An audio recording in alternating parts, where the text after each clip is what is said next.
सभी मीडिया बंधुओं का स्वागत है। जैसा कि आप अवगत हैं कि पूरे जिले में जो 10 विधानसभा क्षेत्रों के लिए नामांकन की जो अंतिम तिथि थी 17 अक्टूबर की, और 18 तारीख को जो है उसका स्क्रूटनी किया गया था। और आज जो है वो विड्रॉल का जो है वो अंतिम तिथि था। और विड्रॉल के बाद जो विधानसभा जो स्थिति है वो आपको हम लोग अवगत करा दे रहे हैं। तो इलेक्शन जो लड़ने वाले अभ्यर्थियों की विधानसभा जो संख्या है वो इस प्रकार है। एकमा में 10 कैंडिडेट हैं, माझी में 12, बनियापुर में 8, तरैया में 14, मरौरा में 9, छपरा में 10, गरखा में 13, अमनौर में 12, परसा में 12, सोनपुर में 8। कुल जो है 108 जो अभ्यर्थी हैं पूरे जिले में जो है वो कंटेस्ट के लिए जो है वो आगे बढ़ेंगे। जो विड्रॉल हुआ है मात्र केवल गरखा असेंबली कॉन्स्टिट्यूंसी से एक केवल विड्रॉल हुआ है। बाकी जितने वैलिडली नॉमिनेटेड जो कैंडिडेट थे उसमें से गरखा में एक के अतिरिक्त कहीं किसी भी विधानसभा में विड्रॉल नहीं हुआ। आगे जो है वो हम लोग नाम दिए हुए हैं, ये लिस्ट है तो हम लोग नाम भी आपको हम लोग बता दे रहे हैं। एकमा विधानसभा में अभ्यर्थी जो मैदान में रहेंगे वो मनोरंजन सिंह, लक्ष्मण माझी, श्रीकांत यादव, उमेश राजभर, जवाहिर प्रसाद, देव कुमार सिंह, अभिजीत अभिज्ञान, जितेंद्र कुमार कन्नौज, राकेश कुमार सिंह, शंकर शर्मा। इस तरह से जो है वो विभिन्न विधानसभा के लिए जो है नाम है वो आप लोगों को हम लोग उपलब्ध करा देंगे।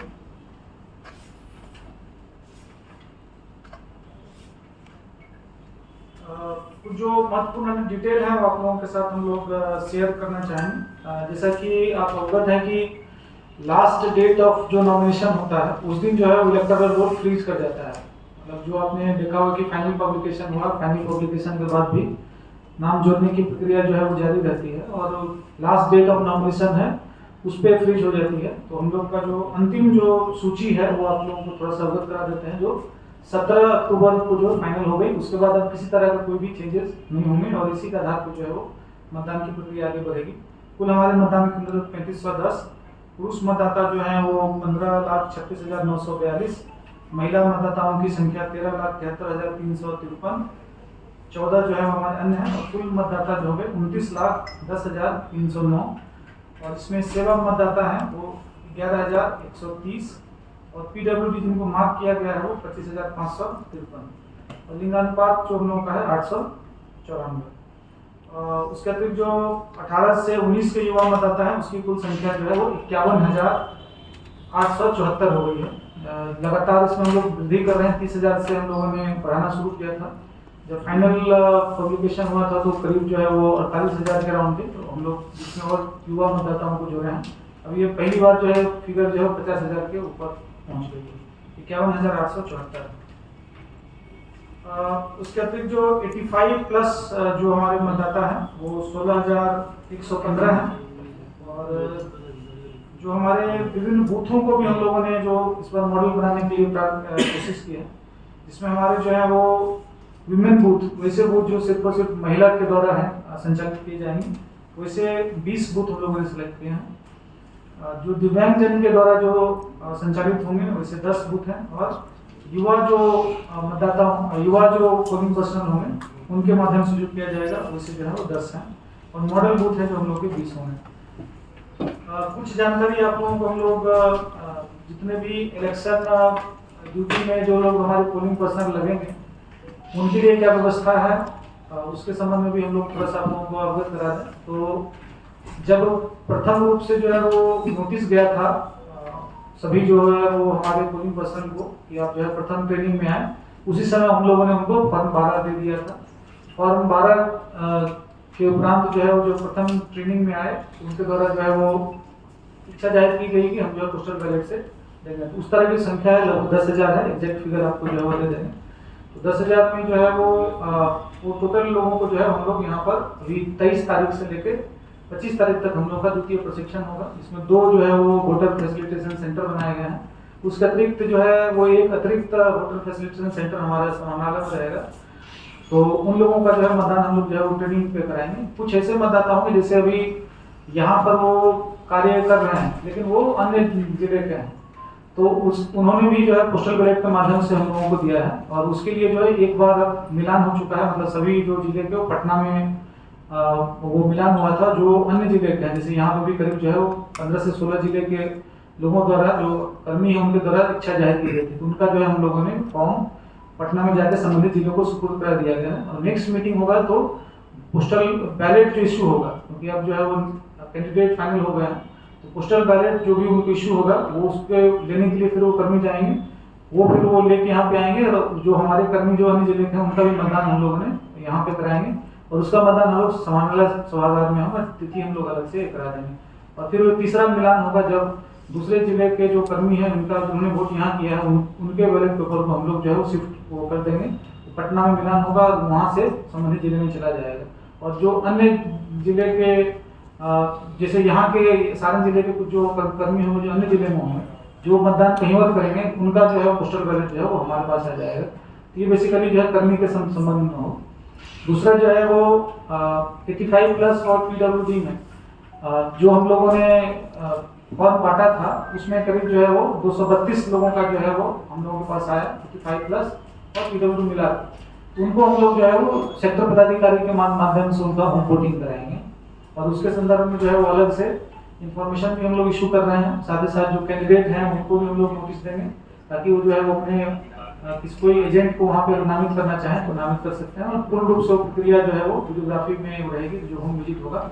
होम विजिट के लिए जो है 2 तिथि हम लोग देते हैं, पहला दिन वो जाएंगे, अगर मान लीजिए किसी कारण से नहीं कर पाए एक और दिन वहाँ पे जाएंगे, लेकिन हम लोग प्रयास करते हैं कि पहले ही वो बात करके वो उनको वहाँ पर रहें और उसी हिसाब से वोटिंग किया जाए, तो होम वोटिंग की भी सुविधा रहेगी। तो पोस्टल बैलेट में जो है एक हुआ कि इलेक्शन ड्यूटी में जो है, दूसरा कैटेगरी हो गया कि जो होम वोटिंग में जो 85 प्लस और PWD है, और तीसरा कैटेगरी होगा जो सर्विस वोटर है, जिनको क्या है कि ETPPS जो है इलेक्ट्रॉनिकली ट्रांसमिट जो किया जाएगा आरोप के द्वारा उनका बैलेट पेपर, और फिर पोस्ट के माध्यम से जो है वो यहाँ पे आएगा।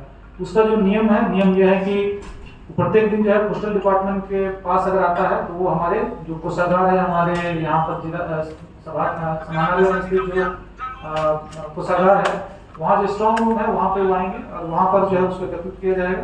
तो प्रत्येक दिन जो है हम लोग जो है वो 3 बजे उनको हम लोगों ने दिया है कि दिन में जितने भी अगर पोस्टल बैलेट आते हैं तो उसको जो है 3 बजे हमारे जो है वो कोषागार में दे देंगे। और नियम ये कहता है कि पोस्टल बैलेट जो ETPPS के माध्यम से आएंगे तो काउंटिंग शुरू होने से पहले तक की जितने भी पोस्टल बैलेट आएंगे उसकी गिनती की जाएगी।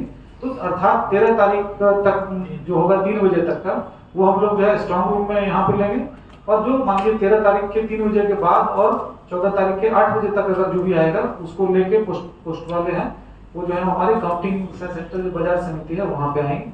इस आशय का भी उनको जो हम लोगों ने पत्र दे दिया है और उसको रेगुलरली हम लोग मेंटेन कर रहे हैं। उसके अतिरिक्त जो वोटर इन्फॉर्मेशन स्लिप की जो बात आती है, जैसा कि पहले भी हम लोगों ने कहा था कि इस बार जो है आयोग का स्पष्ट इंस्ट्रक्शन है कि वोटर इन्फॉर्मेशन स्लिप का डिस्ट्रीब्यूशन जो है बहुत ही गहनता से किया जाए। हम लोग उसकी स्ट्रिक्ट मॉनिटरिंग कर रहे हैं, हम लोग इंश्योर कर रहे हैं कि जितने भी हमारे मतदाता हैं सबको जो है वोटर इन्फॉर्मेशन स्लिप पहुंचे। और उसमें जो नियम है कि मतदान की जो तिथि होगी उसके 5 दिन से पहले तक में वोटर इन्फॉर्मेशन स्लिप जो है वो वितरित हो जाना चाहिए। और हम लोग ने अपना लक्ष्य रखा है कि सभी वोटर इन्फॉर्मेशन स्लिप जो हम लोग 30 अक्टूबर तक हम लोग वितरित कर देंगे। उससे पहले तो हम लोग लक्ष्य रखा है, लेकिन कहीं अगर छूट जाएगा कुछ अगर होगी तो हम लोग 30 तारीख तक उसको पूर्ण करने का कोशिश करेंगे। उसके अतिरिक्त जो कुछ इंपॉर्टेंट चीज है जो पुनः आपको बता दें, डिस्पैच के संदर्भ में भी आपका थोड़ा सा आइडिया रहना चाहिए। अभी हम लोग जो है 21 तारीख कल है, कल से हम लोगों का ईवीएम जो है वो मूवमेंट शुरू हो जाएगा।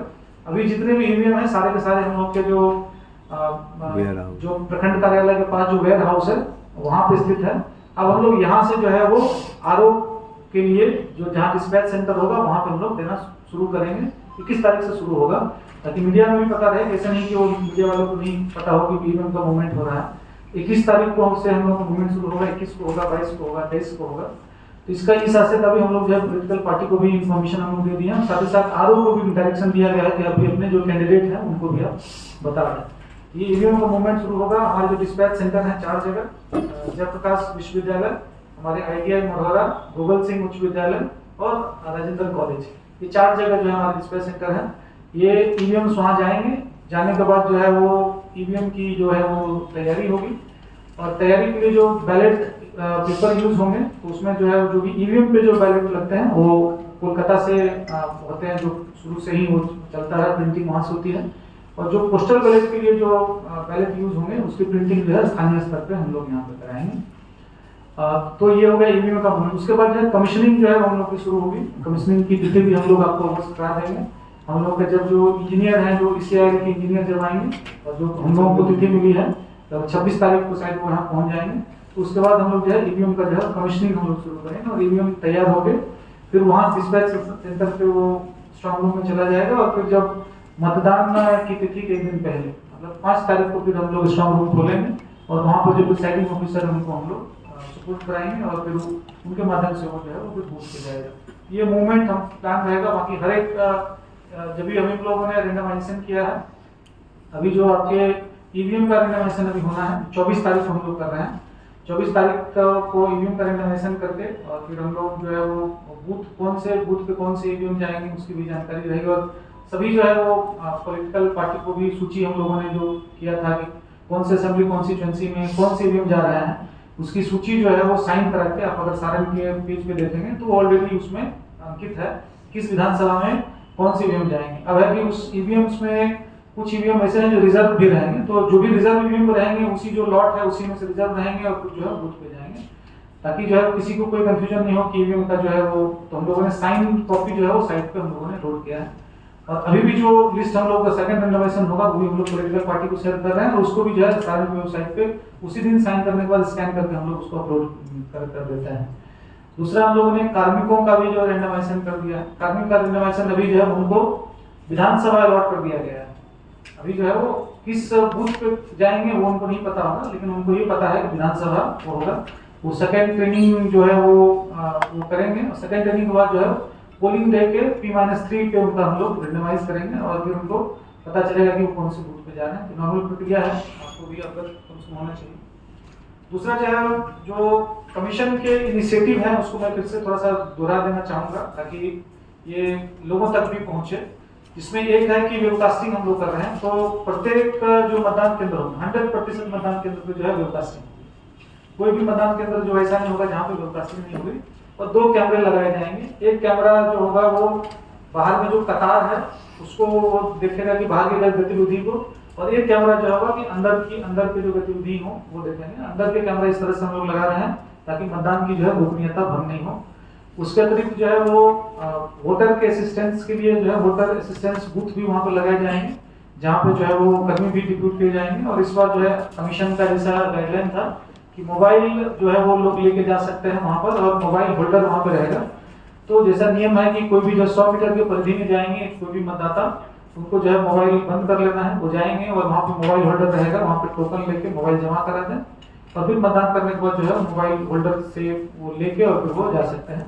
ये भी व्यवस्था आप लोग कर रहे हैं।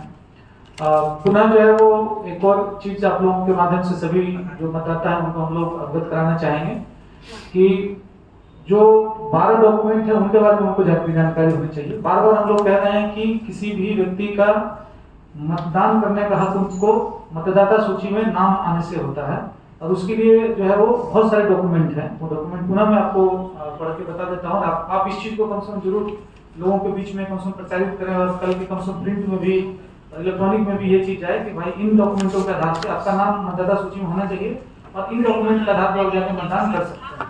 इसमें आधार कार्ड है, मनरेगा जॉब कार्ड है, बैंक डाकघर द्वारा जो है जारी किए गए फोटो जो है पासबुक है, श्रम मंत्रालय की योजना के अंतर्गत जारी जो आपके स्वास्थ्य बीमा smart card, Ayushman Bharat health card, driving licence, PAN card, NPR के अंतर्गत जो है वो जारी स्मार्ट कार्ड, भारतीय पासपोर्ट, फोटोयुक्त पेंशन दस्तावेज, केंद्र सरकार, राज्य सरकार, लोक उपक्रम, पब्लिक लिमिटेड कंपनियों द्वारा अपने कर्मचारियों को जारी किए गए फोटोयुक्त सेवक पहचान पत्र, सांसद विधायक और विधान परिषद को जो जारी किया गया पहचान पत्र, फिर जो है वो दिव्यांगजन है उनको UDID कार्ड दिया जाता है या सामाजिक न्याय एवं अधिकारिता मंत्रालय द्वारा जो उनको कार्ड दिए जाते हैं। इन सब के आधार पर जो है वो जाके मतदान वो कर सकते हैं।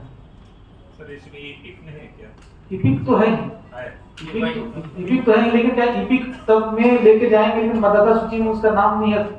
इसलिए बार किसी व्यक्ति का ऐसा हो सकता है कि उसका ईपिक कार्ड बनाया हो लेकिन मतदाता सूची मान लीजिए मेरा है समस्तीपुर का है लेकिन समस्तीपुर से नाम मेरा कट चुका है, मेरा नाम अब छपरा में है, तो अब हम मान लीजिए समस्तीपुर का एपी कार्ड लेके वहाँ जाएंगे तो वहाँ मतदान नहीं दे सकता। ठीक है, तो उस चीज के लिए बोल रहे हैं, तो आपका मतदाता सूची में नाम होना अनिवार्य है।